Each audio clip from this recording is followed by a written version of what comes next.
సంచలనం సృష్టించిన మేఘాలయ హనీమూన్ హత్య కేసులో ట్విస్టులు కొనసాగుతున్నాయి. నిందితురాలు సోనం రఘువంశీ ప్రస్తుతం షిల్లాంగ్ జైలులో ఉంది. నెల రోజులు దాటినా ఆమెను చూసేందుకు కుటుంబ సభ్యులు ఎవరూ రాలేదట.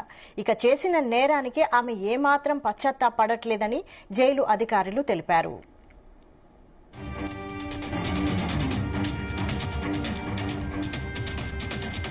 షిల్లాంగ్ జైలులో వార్డెన్ ఆఫీసుకు దగ్గరలో ఉన్న గదిలో సోనం నుంచారు. ఇదే గదిలో ఆమెతో పాటు మరో 2 అండర్ ట్రయల్ మహిళా ఖైదీలు ఉన్నారు. జైల్లో సోనంకు ఇంతవరకు ఏ పని అప్పగించలేదన్నారు జైలు అధికారులు. ఆమెను నిరంతరం సీసీటీవీ కెమెరాల పర్యవేక్షణలో ఉంచినట్లు వెల్లడించారు. జైలు నియమావళి ప్రకారం నడుచుకుంటున్న సోనం తన వ్యక్తిగత జీవితం, చేసిన నేరం గురించి ఆమె తోటి ఖైదీలకు ఎలాంటి వివరాలు చెప్పలేదని తెలిసింది. ఇక ఆమెకు ములాఖత్ అవకాశం ఉన్నప్పటికీ ఇంతవరకు కుటుంబ సభ్యులెవరూ నిందితురాలను చూడడానికి రాలేదని జైలు వర్గాలు పేర్కొన్నాయి. కనీసం ఫోన్లో కూడా ఆమెతో మాట్లాడలేదని తెలిపాయి. దీనికి సంబంధించి మరిన్ని అప్డేట్స్ మా ప్రతినిధి శ్రీచరణ్ అందిస్తారు. శ్రీచరణ్. వైశాలి 1960 నుండి 80 వరకు మన దేశంలో ఒక సంబంధం చూడాలి అంటే ఒక అమ్మాయికి గాని ఒక అబ్బాయికి గాని అటు 7 తరాలు ఇటు 7 తరాలు అన్నట్టు కూడా నడిచేది. కానీ 90 నుండి 2010 సంవత్సరం వరకు 3 తరాల కుటుంబాలు వాళ్ళ ఫ్యామిలీ బ్యాక్గ్రౌండ్ ఏంది, అబ్బాయి మంచివాడా అమ్మాయి మంచివాడా అని ఇలా కుటుంబాల నేపథ్యము, అలాగే అబ్బాయి మంచివాడ అయితే సరిపోతుంది, అమ్మాయి మంచిదైతే సరిపోతుంది, అలాగే ప్రభుత్వ ఉద్యోగికి ఎక్కువగా ప్రయారిటీ ఇచ్చేవారు. కానీ ఇప్పుడున్న మోడర్న్ 21st సెంచరీలో ప్రస్తుతము ఒక అమ్మాయికి అబ్బాయికి సంబంధం చూస్తే ముఖ్యంగా ఆ అమ్మాయికి బాయ్ ఫ్రెండ్ ఉన్నారా, అమ్మాయికి ఇంతకు ముందు వేరే ఎవరైనా ఎవరితోనైనా రిలేషన్ ఉందా అనేది కూడా ఈ మోడర్న్ జనరేషన్ లో మ్యాచెస్ విషయంలో జరుగుతుందని కూడా చెప్పుకోవాలి. ఎందుకంటే దేశవ్యాప్తంగా సంచలనం సృష్టించిన హనీమూన్ మర్డర్ కేసులో కూడా పలు సంచలన విషయాలు బయటికి వచ్చిన విషయం తెలిసిందే. మే 11న రాజా రఘువంశీతో సోనంకి వివాహం జరిగిన వెంటనే 20వ తేదీన హనీమూన్ కోసము మేఘాలయకు వెళ్లారు. అనంతరం కూడా ఒక్కసారిగా రాజవంశీ అదృశ్యం అవడంతో దేశవ్యాప్తంగా అందరూ ఉలిక్కి పడ్డారు. ఈ మేరకు దాని మీద ప్రత్యేకంగా మేఘాలయ పోలీసులు చాలా పర్టికులర్ గా దానిపైన కూడా పూర్తిగా నిమగ్నమయ్యి వారి కోసం గాలించారు. 11 రోజుల తర్వాత రఘువంశీ మృతదేహాన్ని కూడా సోరాలోని ఒక జలపాత సమీపంలో లోయలో పోలీసులు గుర్తించిన విషయం తెలిసిందే.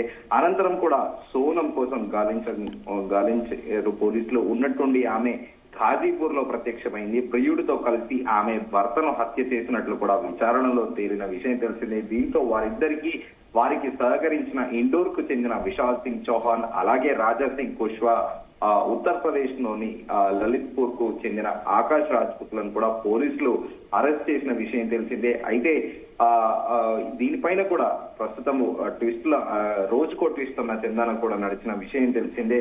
అయితే రఘువంశీ హత్య తర్వాత మే 25-27 మధ్య సోనం ట్రైన్ లో ఇందోర్ కి చేరుకుంది. అక్కడే తన ఎక్స్ బాయ్ ఫ్రెండ్ ఎవరైతే ఉన్నారో రాజ్ కుష్వాని కూడా కలుసుకుంది. అనంతరము ఇండోర్ లో రియల్ ఎస్టేట్ వ్యాపారి జేమ్స్ వద్ద రాజ్ కుష్వా ఓ గదిని అద్దెకు తీసుకుని కొన్ని రోజుల పాటు సోనం ని కూడా అక్కడ దాచిపెట్టారు. ఈ విషయంపై దీనిలో మొదట పోలీసులు ప్రశ్నించగా రూపాయలు 17,000 కట్టి రాజ్ కుష్వా ఫ్లాట్ అద్దెకు తీసుకున్నారని కూడా తెలిపారు. అక్కడి నుంచి వెళ్లిన తర్వాత గదిలో ఎలాంటి వస్తువులు దొరకలేదని కూడా చెప్పారు. అయితే దర్యాప్తులో రఘువంశీ హత్యకు ఉపయోగించిన కీలక ఆధారాలు కూడా దాచిపెట్టారు. అయితే ఈ విషయంపై జేమ్స్ ను మొదట పోలీసులు ప్రశ్నించగా తన వద్ద రెంట్ తీసుకున్నారనేది కూడా తెలిపారు.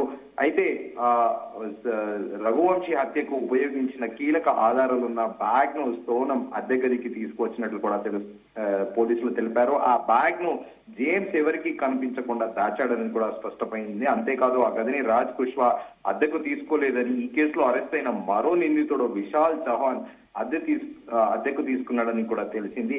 అయితే అతడితో జేమ్స్ కు పరిచయం ఉందని కూడా మేఘాలయ పోలీసులు తెలిపారు. అయితే ప్రస్తుతం ఈ హనీమూన్ హత్య కేసులో కూడా ట్విస్టులు కొనసాగుతున్నాయి. సోనం రఘువంశీ ప్రస్తుతము షిలాంగ్ జైల్లో ఉంది.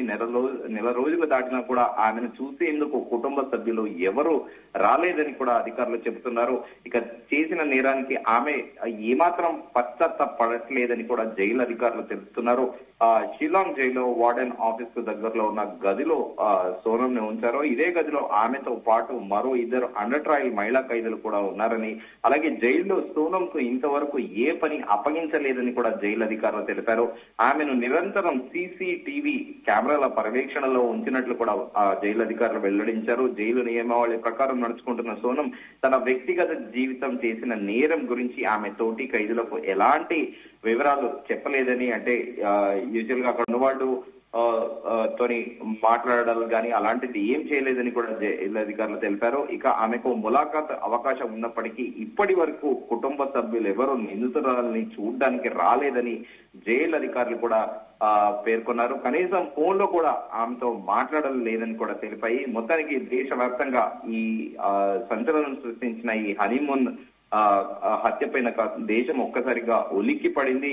సో ఈ ఇటీవల రోజుల్లో కూడా పెళ్లి సంబంధాలు చూడాలంటే కూడా ముఖ్యంగా మగపిల్లల తల్లిదండ్రులు చాలా భయపడుతున్నారనేది కూడా చెప్పుకోవచ్చు. ప్రస్తుతం ఈ ట్రెండ్ అనేది పోవాలి. పూర్వము భారతదేశం యొక్క సంస్కృతి అలాగే వైవాహిక బంధం గురించి ఈ తరం పిల్లలకి ఖచ్చితంగా స్పష్టం చేయాలని, అంతేందుకు తల్లిదండ్రులనే రోల్ మోడల్ గా దాదాపు ఇదే ఎవరైతే ఉన్నారో ఆ తల్లిదండ్రులకి వాళ్ళు 30-40 ఏళ్ల తమ వైవాహిక బంధంలో ఎన్ని అప్స్ అండ్ డౌన్స్ ఉన్నా కూడా ఒక ఆర్డినరీ మిడిల్ క్లాస్ నుండి లైఫ్ లో సక్సీడ్ అయినా కూడా వాళ్ళ కష్టాలు నష్టాలు అలాగే వాళ్ళ సక్సెస్ అన్ని కూడా అందరికీ షేర్ చేయాలని కూడా నెటిజన్లు కామెంట్ చేస్తున్నారు.